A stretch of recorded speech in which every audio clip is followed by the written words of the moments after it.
President Trump defending his daughter Ivanka and her use of personal email for government business. This after a White House review showed Ivanka Trump actually sent dozens of government-related emails to and from the account just last year. In fact, these emails started in December of 2016 after the president took office. Now, President Trump dismissing any comparisons between his daughter and Hillary Clinton. Listen.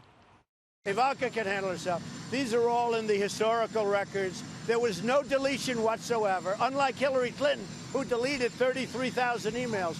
Unlike Hillary Clinton, who had a server in the basement, Ivanka didn't. This was just early on when she came in. These calls were not classified, unlike Hillary Clinton's calls, which were classified, and it's all fake news.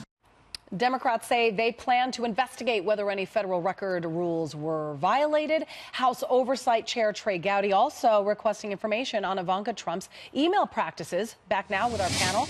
Our power panel includes Capri Cafaro and Kevin McCullough. All right, Kevin, first of all, the president is basically saying these were not classified emails. I just want to follow up with they also were not deleted. There were not 33,000 of them. They were not destroyed by a hammer.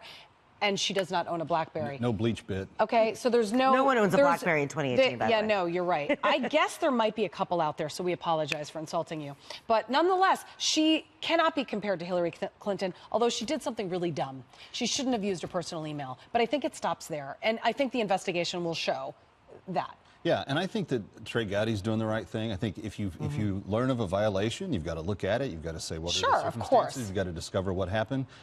I think the most important distinctions of all the ones you listed are the ones that she's already turned them into the historical record. They're all preserved. Right. And there was no classified information involved. And a rookie coming in, we were talking during the break about Ocasio-Cortez. When you're new at a position, you sometimes don't know everything that you're supposed to know. It takes some time. When she found out this less than 100 batch of emails got turned over, and now she's using the account. She was also not the former Secretary of State. She was the daughter of an incoming president who had no First political... Lady, or a lawyer, you know, number of things. She was a regular person that headed into the White House. I don't know if you can really call any of the Trumps regular people. Sure. You know what I mean? You get my point. So, you know, civilian. I think, yes, a civilian. Thank you very much. But you can't necessarily blame her for maybe not understanding fully. However, because the president obviously made Hillary Clinton's emails on a private server such a big deal on the campaign, she should have known better. Yeah, it's a rookie mistake, I think, where we're at here. And there is, I think, a distinction between an actual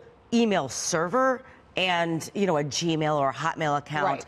Now, again, you know, and I've said this before, that the content there could be subject to a public records request, a Freedom of Information Act request, but she's preserved these things, and I think going forward, hopefully, you know, this has been rectified. But look, I agree with you. I mean, the issue here is you learn of a violation or a potential issue, you follow up on it, it takes its course, and I think that's the right thing. Okay, there's also something to be said by the fact that her own father still uses his personal Twitter account, and I believe he still has access to his personal phone. So Which is an Android, I think. Yes, that is true.